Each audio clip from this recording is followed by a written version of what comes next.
चलो next property हम देखेंगे, fourth one, reaction of acids with base, reaction of acid with bases. ठीक है, देखो कोई भी एसिड लिया हमने और कोई भी बेस लिया, यहाँ पर हम कोई हमारे पास लिमिट नहीं है, कोई भी एसिड कोई भी बेस ले लेंगे हम। सो मेन प्रोडक्ट तो एक बताया था, कॉमन बनता है सॉल्ट। और देखो सॉल्ट के साथ क्या निकलेगा, एक एसिड लो एक बेस लो, कौन सा सॉल्ट बनेगा यहाँ पे, H की जगह N आ गया। ठीक है, ये साथ में जुड़ गए और ये बच्चे के साथ में जुड़ गए, सॉल्ट बन जाएगा आपका NaCl और साथ में क्या रिलीज होगा, वाटर। ऑक्सीजन भी है ना इधर, तो ऑक्सीजन भी है इसलिए water. So when acid reacts with base it will form salt and water. This reaction is known as neutralization reaction. Neutralization नाम है इसका, स्पेशल नेम रिएक्शन है ये। ठीक है, नाम है इसका, क्या नाम है, neutralization reaction. This is known as neutralization reaction. Neutral का मतलब होता है ना तो वो एसिडिक हो ना बेसिक हो, एसिड के इफेक्ट को बेस कैंसिल कर देगा और बेस के इफेक्ट को एसिड कैंसिल कर देगा। So that's why this reaction is known as neutralization reaction. ठीक है, सो डेफिनेशन भी यहाँ से बन जाएगी न्यूट्रलाइजेशन रिएक्शंस की, कि when acid react with base it produce salt and water, this is known as neutralization reaction. ठीक है, अब देखो एक और चीज है यहाँ पर, ऐसा बोलते हैं कि जो सॉल्ट होते हैं, देखो हमने पहले भी पढ़ा था कि कंपाउंड 3 तरह के होते हैं। हाँ, क्या हुआ, so 3 types of compounds are there, acid base और सॉल्ट, है ना। तो इसका मतलब ये नहीं कि सॉल्ट कैसे होंगे, न्यूट्रल नेचर के होंगे, ऐसा जरूरी नहीं है।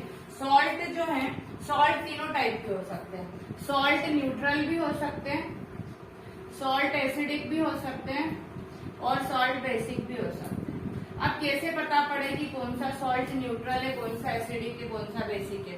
एक तो उसको लैब में ले जाओ या तो, ठीक है, लैब में हर जगह ले जा नहीं सकते, हर वक्त हमारे पास लैब अवेलेबल नहीं है। हम देख के कैसे बताएं कि भाई एसिडिक है, बेसिक है कि न्यूट्रल है ना।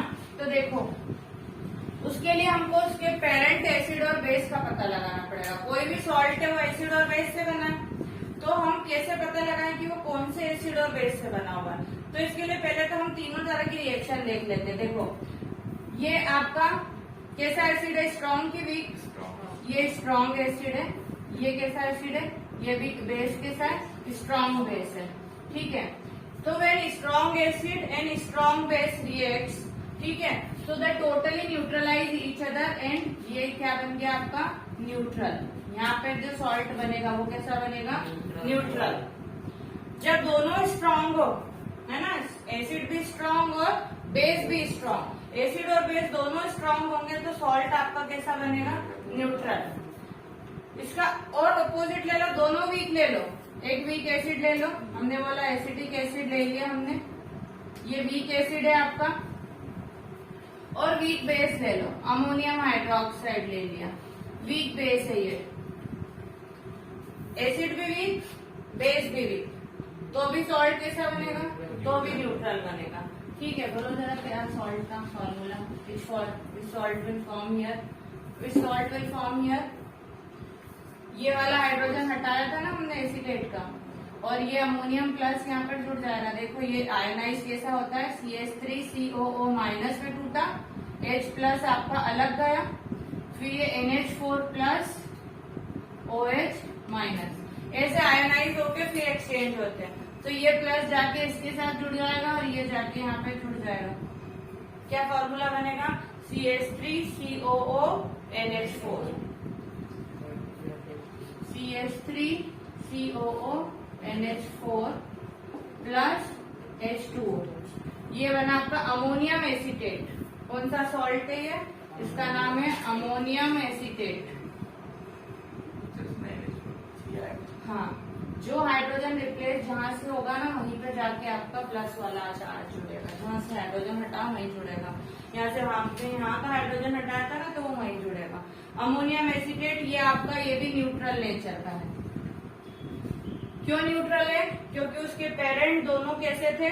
दोनों ही वीक थे, तो भी न्यूट्रल। दोनों ही स्ट्रांग है तो भी न्यूट्रल। अब एक स्ट्रांग एक वीक लेते हैं। यदि हम एक एसिड स्ट्रांग ले लो, ठीक है, बोलो कोई स्ट्रांग एसिड, H2SO4 है ना, हमने स्ट्रांग एसिड ले लिया। और बेस वीक ले लो, चलो इनमें से लो तो आपको बाद में याद भी रहेगा। स्ट्रांग एसिड ये वाला ही ले लिया मैंने, ठीक है, और वीक बेस ये वाला ले लिया। क्या करा? स्ट्रांग एसिड और weak base.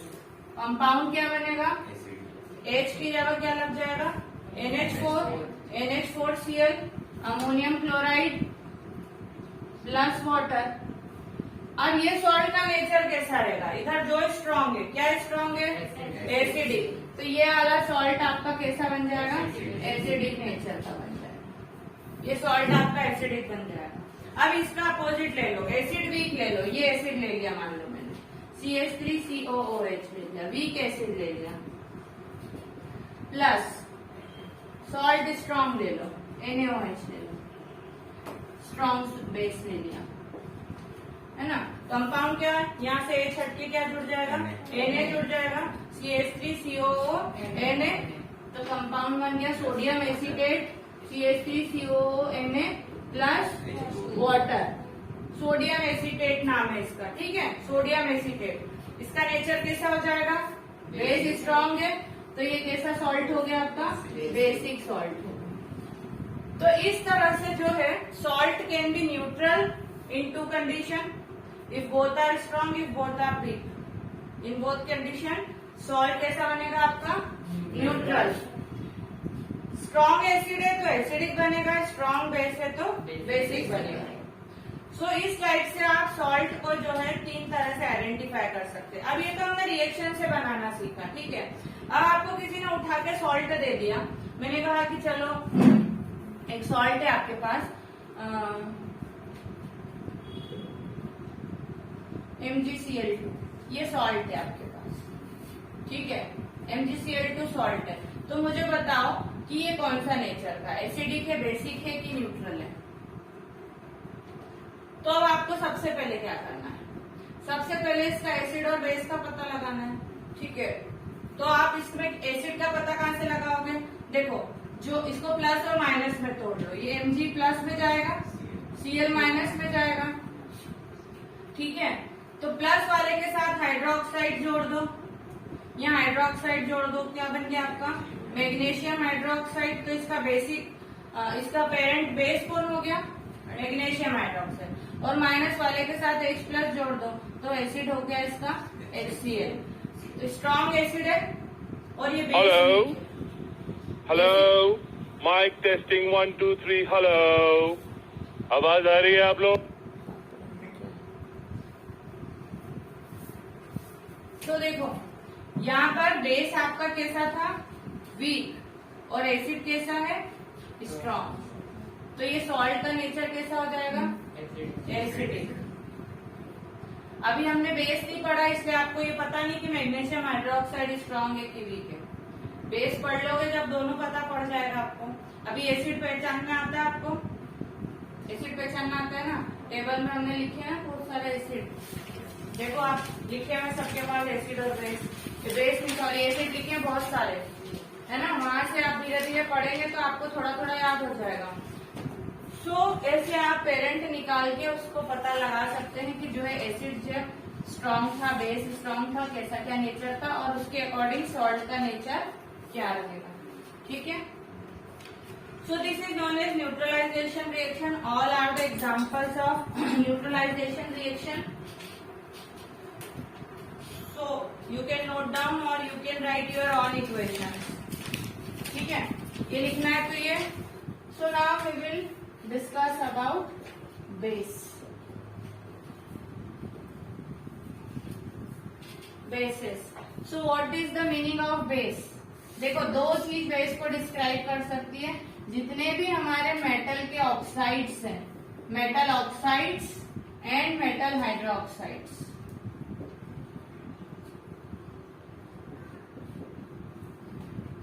all metal oxides and metal hydroxides are basic in nature.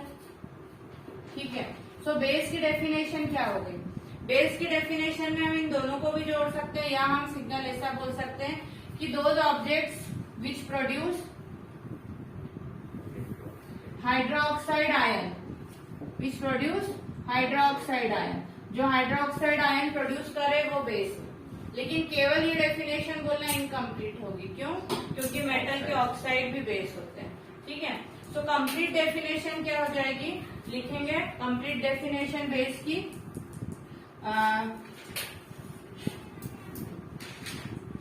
Bases are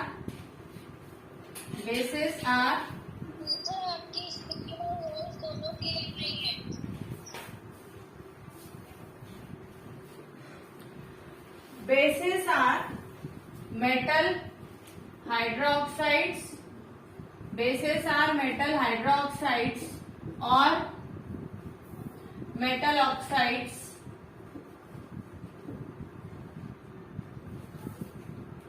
ठीक है, सिंपल डेफिनेशन। और we can write bases produce hydroxide ion, hydroxide ion को हाइड्रोक्सिल भी बोलते हैं ना, हाइड्रोक्सिल भी बोलते हैं, हाइड्रोक्साइल या हाइड्रोक्साइड आयन इन या आफ्टर डिसोसिएशन,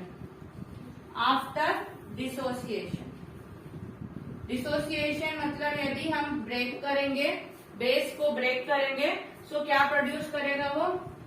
हाइड्रोक्साइड।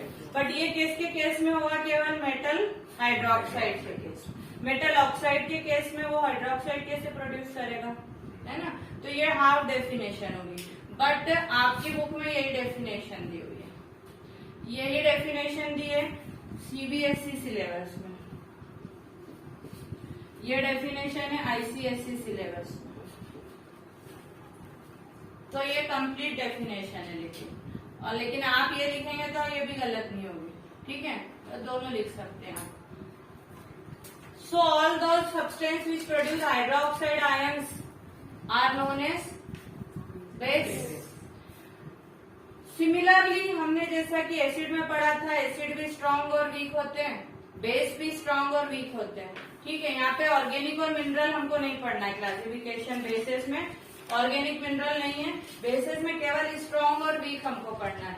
ठीक है, तो स्ट्रॉन्ग और वीक की डेफिनेशन और हम नेम थोड़े से क्लासिफाई कर लेते हैं, तो आपको उधर केमिकल रिएक्शन बनाने में हेल्प मिल जाएगी। So bases can be classified into two types, bases can be classified into two types, strong base and weak base, strong base and weak base।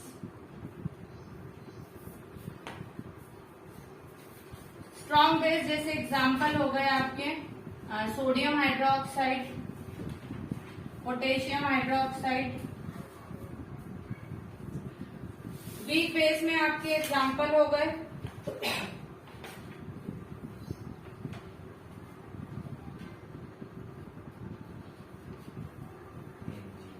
Magnesium hydroxide, ammonium hydroxide, like this। ठीक है, some more examples we will write here, leave some space here। so क्या अंतर है दोनों में? देखो, दोनों ही hydroxide ion देंगे। NaOH को यदि हम डिसोसिएट करेंगे तो it will produce Na+ and OH- ion. KOH जो है आपका potassium hydroxide, it will also produce K+ and hydroxide ion. Here also weak base will also produce hydroxide ion. आपने मैग्नीशियम हाइड्रोक्साइड को यदि आयनाइज करा, सो यहाँ पे भी आपको मैग्नीशियम 2+ और हाइड्रोक्साइड आयन मिलेगा। अमोनियम हाइड्रोक्साइड को आपने ब्रेक करा तो भी आपको अमोनियम और हाइड्रोक्साइड आयन मिलेगा। But what is the difference between both? देखो, सिंगल एरो, डबल एरो, आपको एसिड में भी पता है। डबल एरो क्या इंडिकेट करता है? रिवर्सिबल रिएक्शन, है ना, मतलब पार्शियली डिसोसिएशन हो रहा है, कंप्लीट नहीं हो रहा है, पार्शियली डिसोसिएशन होके लेस अमाउंट में हाइड्रोक्साइड आयन मिलेंगे। यहाँ पे क्या होगा? कंप्लीट डिसोसिएशन होके लार्ज अमाउंट में हाइड्रोक्साइड आयन मिलेगा। सेम डेफिनेशन हमने एसिड में भी लिखी थी। तो आपकी स्ट्रॉन्ग बेस की डेफिनेशन क्या हो जाएगी? Those bases which completely ionize to produce large amount of hydroxide ions. Weak की क्या हो जाएगी? Those bases which partially ionize to produce less amount of hydroxide ion. ठीक है, सेम डेफिनेशन है। हाइड्रोजन आयन बोला था या हाइड्रोक्साइड आयन बोल दिया, बाकी डेफिनेशन आपकी सेम। ठीक है, so note down this classification.